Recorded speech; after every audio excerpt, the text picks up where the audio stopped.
అభివృద్ధి అనేది ప్రతి గ్రామంలో కనపడుతుంది. సచివాలయాలు ఏంటి, హై స్కూళ్ళు ఏంటి, మండలాల్లో గవర్నమెంట్ హాస్పిటల్స్ ఏంటి, గవర్నమెంట్ స్కూల్స్ కానీ, ఒక గ్రామం నుంచి మండల స్థాయిలోకి, మండల స్థాయి నుంచి జిల్లా స్థాయిలోకి తీసుకున్న వాళ్ళు ప్రతిదీ కరెక్ట్గా అన్ని అభివృద్ధి చేశాడు జగన్ వచ్చి.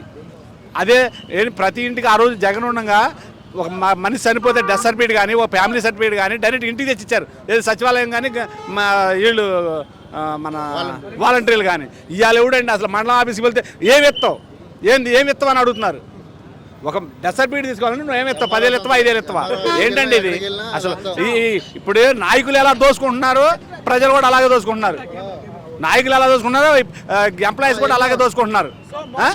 కాబట్టి మీరు ఒకసారి కింద గ్రామ స్థాయి నుంచి తీసుకోండి. ప్రతి గ్రామంలో జగన్ అనేవాడు ఒక స్కూల్ కానించి, ఒక స్కూల్ బిల్డింగ్ కానించి, సచివాలయం బిల్డింగ్ కానించి, మండల స్థాయిలో వచ్చి గవర్నమెంట్ హాస్పిటల్ కానించి, మరి కాలేజీలు తీసుకోండి, 17 కాలేజీ బ్రహ్మాండంగా చేసిండు. ఈడొచ్చి ఎప్పుడైనా పుట్టి పెరిగాక ఒక కాలేజీ కట్టాడా చంద్రబాబు? ఒక కాలేజీ. మీరు అన్ని మంచి చేశాడు జగన్ అంటున్నారు, మరి ఎందుకు జగనాలు గెలిపించలేదు? ఏమండి, ఏం గెలిపిస్తారు? మండల స్థాయిలో రెవెన్యూ వ్యవస్థ ఉంది. రెవెన్యూ వ్యవస్థ ఎవరు మెయింటైన్ చేశారు? టీడీపీ వాళ్ళు మెయింటైన్ చేశారు. ఈ జగన్కి చెప్పుకోవడం చేత కాల, చేశాడు కానీ చెప్పుకోలేకపోయాడు. ఇక రెవెన్యూ వాళ్ళకి ఏంటి, సచివాలయ వ్యవస్థ వల్ల రెవెన్యూ వ్యవస్థకు డబ్బులు రావట్లా. అప్పుడు ఏం చేస్తారు, రెవెన్యూ వాళ్ళే సచివాలయం వాళ్ళు తొక్కేసి వాళ్ళతో కూడా ఇళ్ళే ఓట్లు వేయించుకున్నారు. లేకపోతే నీకు ఇంత మెజార్టీలు ఎందుకు వస్తాయి? కేవలం జరిగింది అదే. రెవెన్యూ వాళ్ళు సచివాలయ వ్యవస్థ, జగన్ రూపాయి తీసుకోకుండా ఉద్యోగం ఇస్తే అదే ఉద్యోగస్తులతోటి ఓట్లు వేయించుకుంది రెవెన్యూ వాళ్ళు టీడీపీకి. మరి ఇంక నీకు ఇక ఎందుకు వచ్చింది? కేవలం జరిగింది అదే. కాబట్టి తెలుగుదేశం అనేది ఆ రోజు ఓటు నాడు డబ్బులు ఇచ్చి లంచంతో ఓట్లు వేయించుకుంటారు, తర్వాత పనులు చేస్తారనేది అబద్ధం, అబోతం తప్ప ఏమి చేశాడు? పలానా పని చేశాడని చెప్పండి. పూర్తిగా ఒక్కటే చెప్పండి. చంద్రబాబు పరిపాలనకి జగన్మోహన్ రెడ్డి పరిపాలనకి, అంటే కూటమి పరిపాలనకి జగన్మోహన్ రెడ్డి పరిపాలనకి తేడా ఏంటి? ఓకే, అదా జగన్ అనేవాడు నువ్వు అడగకుండా నీకు అన్నం పెట్టినోడు జగన్. అదే అన్నం పెట్టాడంటే ఇంటికి పంపించినట్టే కదండి. జగన్ అనేవాడు నువ్వు అడగకుండా అన్నం పెట్టాడు. అదే చంద్రబాబు ఏం చేశాడు, నీకున్నది మొత్తం లాగేసుకుంటున్నాడు. ఇది అభివృద్ధి సంక్షేమం. చంద్రబాబు లాగేసుకుంటే అభివృద్ధి సంక్షేమం.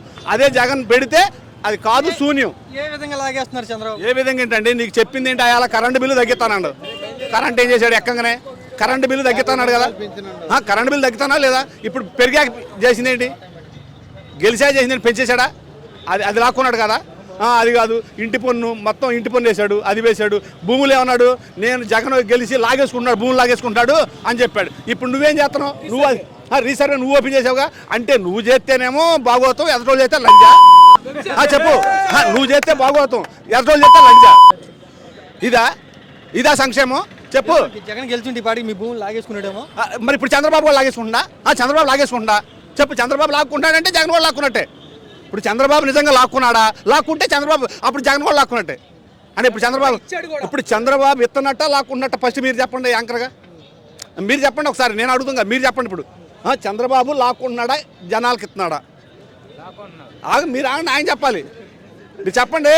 నన్ను అడిగారు కదా, నన్ను అడిగిన మీరు కూడా చెప్పాలిగా. చంద్రబాబు లాక్కుంటున్నాడా, జనాలకి ఇస్తున్నాడా?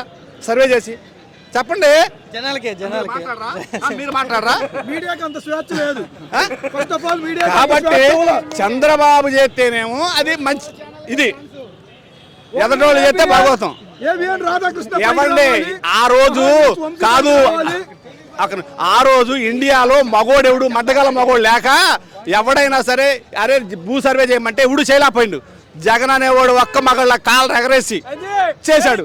చేస్తే ఓరి ఇంకేం మింగేస్తాను అన్నారు.